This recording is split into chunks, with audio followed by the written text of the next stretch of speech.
Are you ready? Whispered a voice. Berenice opened her eyes. The morning sunlight reflected brightly off the ocean, and her vision adjusted slowly. The forms of the city walls and the ramparts and the coastal batteries calcifying in the glimmering light.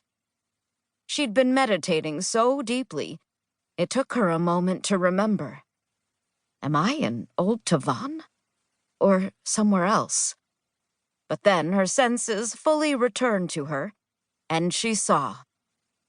Gratiara, a tiny fortress enclave balanced atop a thread of stone, stretching into the Durazzo Sea. All ocean-gray walls and cloud-white towers and wheeling gulls. It wasn't quite a town, as much as a residue of civilization clinging to the battlements. The homes and huts like barnacles spreading across the hull of a ship. She watched as the little fishing boats trundled up to the piers, their sails pale and luminescent. They reminded her faintly of bat wings catching the first rays of dawn. Hell, Berenice said quietly. It's almost pretty. Almost. Claudia moved to stand next to her at the balcony. Her eyes hard and sharp under her dark metal helmet. Her voice whispered in the back of Berenice's thoughts, quiet but clear. How far we've fallen, to find a little shithole like this pretty. Yes, sighed Berenice.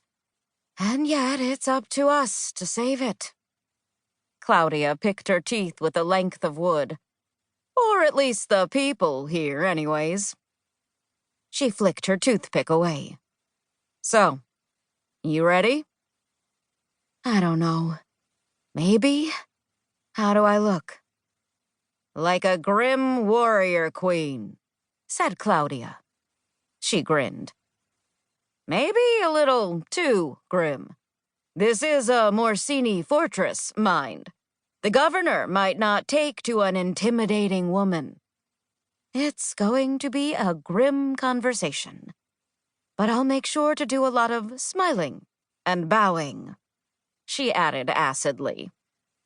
She adjusted the way her cuirass hung on her shoulders, feeling the flex and bend of the pauldrons, then plucked at the leather shirt at her neck to let some of the humidity out. Their armor was a far sight from anything like a lorica, as it only covered critical exposures, while leaving the joints free to move. But it was still hot as hell in the Gratiaran sun. It'll have to do, Berenice said. She slung her espringle over her back, then checked to make sure her scrived rapier was sheathed at her side. Are the espringles rigged up properly? We'll have to get within line of sight with them, said Claudia. She pointed to a small plate on her right pauldron, then the same on Berenice's armor.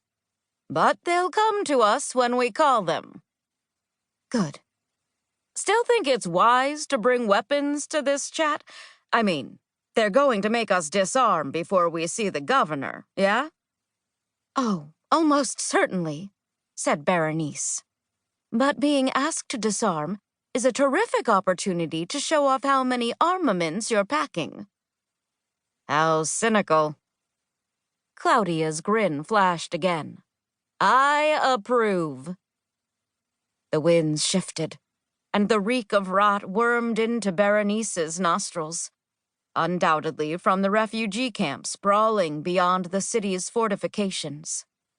She slipped out her spyglass and glassed the camps on the hills to the northwest. It all made for a cruelly pointed contrast. The town of Gratiara remained more or less impeccable, its scrived coastal batteries huge and hulking along the sea. The towers of the innermost fortifications still tall and elegant, but mere yards from them lay field upon field of ragged tents and improvised shelters and spoiled waters. A reminder of how much the world had changed beyond this tiny fortress town. Claudia whispered, We've got movement, Capo.